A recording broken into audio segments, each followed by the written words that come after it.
Today, I'm photographing the very last cocktail of the biggest project I've ever worked on. So after several months of work, it's finally time for cocktail number 130. Some of you may already know what I'm talking about, but for everyone else, let me tell you the story while I shoot this final photo.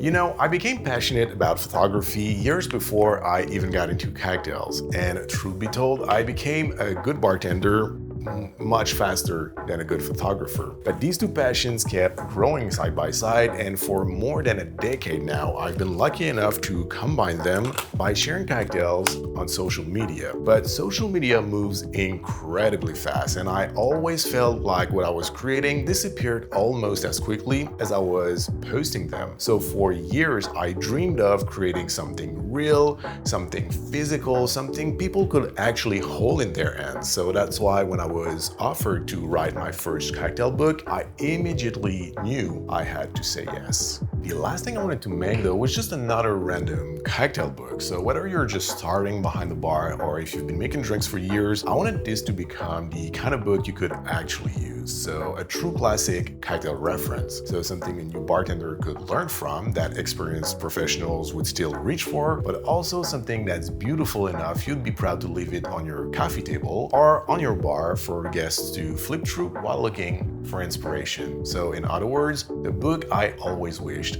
I could find. Oh, and by the way, the last cocktail I have to make for the book today is the Green Point. So if you want to follow along, that will be 2 ounces or 60 mils of rye whiskey in a mixing glass. Now, giving the project its own identity while staying true to the classics turned out to be quite a challenge. When most of your cocktails are garnished with lemon zest, orange peels, lime wedges, or cocktail cherries, everything can start looking pretty similar very quickly. So I wanted to create some kind of a unique visual universe, as if this room, the one I create all my content, was my own bar. So I shot different angles, chose carefully the glassware, and turned these simple looking drinks into their own little visual art pieces. And I must say I'm incredibly happy with how it turned out. But now I just need not to screw up this one. So we're gonna focus and we're gonna add now half an ounce of yellow chartreuse and also half an ounce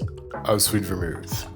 The book is called BYOB, Be Your Own Bartender, and it brings together 130 classic and modern classic cocktails. So my goal wasn't simply just to collect recipes, I wanted to build a practical reference, the foundation for classic cocktail knowledge. So those are the recipes I reach for the most throughout my career, so the ones I believe every bartender should know. The thing is, with classic cocktails, they're not always set in stone. Many lives in several accepted variations, and part of the pleasure is also exploring those differences. So over the years, my palate has evolved, my technique has improved, and I've made some historical discoveries that completely changed the way I approached certain recipes. So I revisited every single one of them, making sure that each one is literally the one I believe is the strongest without changing the true nature of the cocktail. Some recipes took several attempts before I felt sure it was the one, while others barely changed, which is the case for the Green Point today, which I actually haven't changed at all. So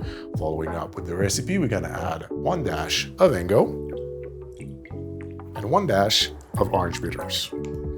Now there's something I'm especially proud with this book, and it's the fact that each photograph is of the actual cocktail. So once the recipe made the final cut, I mixed it one last time just to photograph it, and it's one of the reasons why this project took so long to finish. But publishing with a fantastic independent publisher also gave me something incredibly valuable: time and creative freedom. So I wrote every single word, I photographed every cocktail, I designed the book side by side with the publisher's designer, and I had input on every single detail. So when I say this book is exactly how I envisioned it, I truly mean it. Honestly, I can't wait for you to have it in your hands, and if you do want it, well, it's available for pre-order, so the link is gonna be in the description and pinned comment down below.